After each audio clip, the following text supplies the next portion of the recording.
The European Union wants to lead the world in creating a sustainable, knowledge-based economy. And that means nurturing innovation and protecting intellectual property.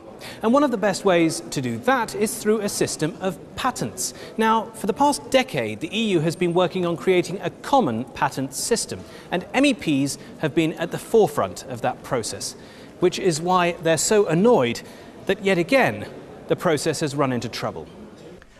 At the European Council summit of EU heads of state and government 2 weeks ago, it looked as if a deal done 6 months earlier between the Council and the Parliament would be rubber-stamped.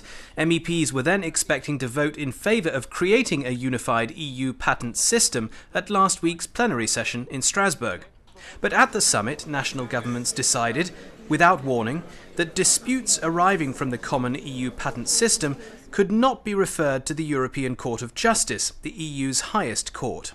Raffaele Baldassare, one of Parliament's rapporteurs on the patent system, gave us his reaction to the Council's move. It's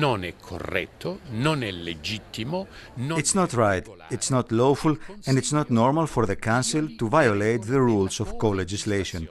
A deal is a deal. You can't just unilaterally scrap this deal and reopen the discussion. In any case, this Parliament has no intention of giving up on the idea of establishing a common European patent.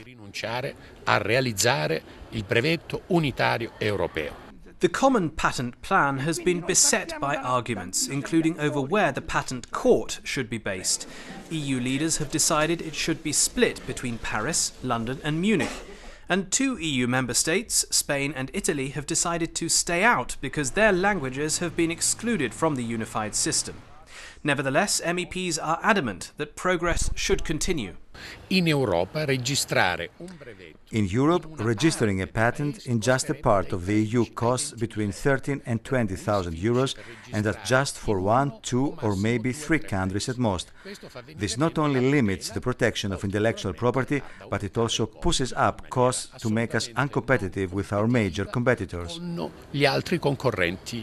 Under the current system, an inventor who seeks a patent across the EU has to submit a request to the European Patent Office. It then has to be translated and refiled for every individual EU member state in which the patent is to be recognised. But under the unitary patent, the translations would be cut back to just English, German and French, and the patent wouldn't have to be refiled country by country. The plan will have clear advantages for business, as Mr. Baldassare explains. Our objective is to have a European patent which can be registered and be valid in all 27 member states, with a dramatically reduced cost of 2,500 to 3,000 euros. In addition, the associated legal costs will fall if, for example, there are disputes. This is yet another example of how the European Parliament is determined to use its unique democratic mandate to challenge national governments and to deliver benefits for Europe's businesses, particularly small and medium-sized enterprises.